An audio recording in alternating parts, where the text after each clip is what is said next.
Assalamualaikum warahmatullahi wabarakatuh. Perkenalkan, nama saya Furiha Hanumzadi, NIM 0602032209. Perkenalkan, nama saya Hardina Rohma, NIM 0602032030. Perkenalkan, nama saya Himatul Adima, NIM 06020320031. Di sini kami akan menjelaskan makalah tentang struktur kalimat dan jenis-jenis kalimat. Oleh karena itu, terus tonton video ini sampai selesai agar ilmu yang kita sampaikan dapat bermanfaat untuk kalian semua. Sebelumnya, kalian tahu nggak sih apa itu struktur kalimat?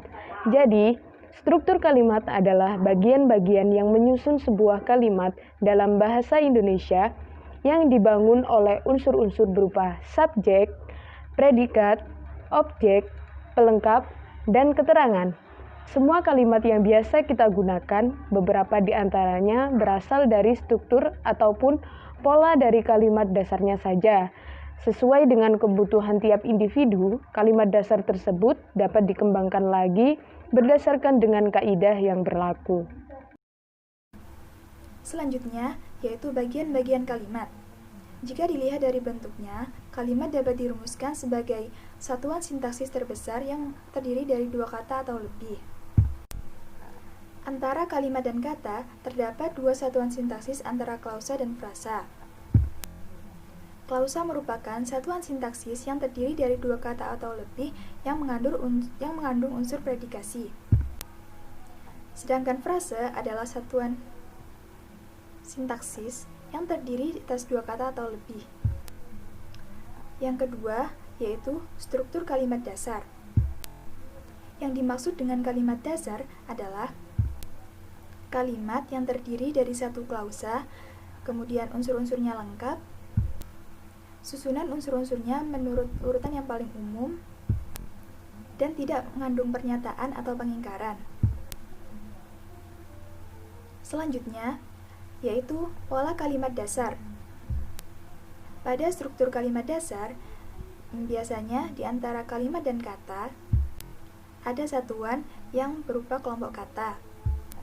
Kelompok kata yang menjadi unsur pembentuk kalimat ini disebut dengan frasa. Dalam bahasa Indonesia, dikenal 5 buah frasa yang lazim menjadi unsur pembentuk kalimat. Kelima buah frasa ini yaitu frasa verbal, frasa nominal, frasa pronominal, frasa adjektifal, dan frasa numeralia. Kemudian yaitu fungsi sintaksis unsur-unsur kalimat. Terdapat 5 unsur sintaksis yang digunakan untuk membangun sebuah kalimat, yaitu subjek, predikat, objek, pelengkap, dan keterangan. Suatu pernyataan merupakan suatu kalimat jika di dalam pernyataan tersebut sekurang-kurangnya terdapat subjek dan predikat, baik disertai objek, pelengkap, pakai keterangan atau tidak. Rancangan struktur kalimat. 1. Kalimat berpredikat verba transitif dengan subkategori ekstransitif. Kalimat ini berpola subjek plus predikat plus objek plus keterangan. Contoh, Budi sedang membuatkan roti bakar, Ibu sedang menanak nasi. 2. Kalimat berpredikat verba transitif dengan subkategori dwitransitif. Kalimat ini berpola subjek plus predikat plus objek plus pelengkap plus keterangan. Contohnya, Ayah sedang membuatkan kakak layang-layang, Ibu menamai bayinya Winda. 3. Kalimat berpredikat verba transitif dengan subkategori semi-transitif. Kalimat ini berpola subjek plus predikat plus objek plus keterangan. Pada kalimat ini berbeda dengan kalimat ekstransitif, di mana objek wajib ada, tetapi dalam kalimat semi-transitif objek boleh ada, boleh tidak. Contohnya, Ayah sedang membaca buku. Boleh juga diubah menjadi Ayah sedang membaca. Yang keempat, kalimat berpredikat verba transitif dengan subkategori berpelengkap. Kalimat ini berpola subjek plus predikat plus pelengkap plus keterangan. Contohnya, Ibu menanam tumbuhan obat di pekarangan rumah. Yang kelima, kalimat berpredikat verba intransitif dengan subkategori berpelengkap. Kalimat ini berpola subjek plus predikat plus keterangan, di mana kalimat ini tidak memerlukan objek. Contohnya, anak-anak bermain sepak bola. Yang keenam, kalimat berpredikat numeral. Kalimat ini berpola subjek plus predikat plus keterangan. Contohnya, peserta aksi sebanyak 2 juta orang. Yang ketujuh, kalimat berpredikat nomina. Kalimat ini berpola subjek plus predikat plus keterangan. Selanjutnya, saya akan menjelaskan tentang jenis-jenis kalimat. Ada banyak sekali loh jenis-jenis kalimat. Yang pertama yaitu jenis-jenis kalimat berdasarkan jumlah klausa. Nah, dalam jenis ini dibagi menjadi dua, yaitu yang pertama ada kalimat tunggal. Kalimat tunggal yaitu kalimat yang terdiri dari satu klausa. Contoh dari kalimat tunggal itu sendiri yaitu adik menangis. Yang kedua ada kalimat majemuk. Kalimat majemuk yaitu kalimat yang terdiri dari dua klausa atau lebih. Contoh dari kalimat majemuk yaitu badannya kurus dan mukanya sangat pucat. Yang kedua ada jenis-jenis kalimat berdasarkan bentuk sintaksisnya. Jenis kalimat berdasarkan bentuk sintaksisnya dibagi menjadi yang pertama yaitu kalimat deklaratif. Kalimat deklaratif merupakan kalimat berita.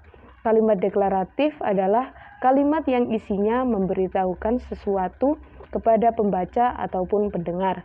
Contoh dari kalimat deklaratif yaitu Jakarta adalah ibu kota Indonesia. Yang kedua ada kalimat imperatif. Kalimat imperatif merupakan kalimat yang di dalamnya mengandung perintah. Kalimat ini berfungsi untuk meminta atau melarang seseorang untuk melakukan sesuatu. Contoh dari kalimat imperatif ini adalah buanglah sampah pada tempatnya. Yang ketiga ada kalimat interrogatif. Kalimat interrogatif disebut juga dengan kalimat tanya. Ciri formal dari kalimat interrogatif yaitu ditandai oleh kehadiran kata tanya seperti apa, siapa, kapan, dan bagaimana dengan atau tanpa partikel kah sebagai penegas. Yang keempat yaitu ada kalimat eksklamatif.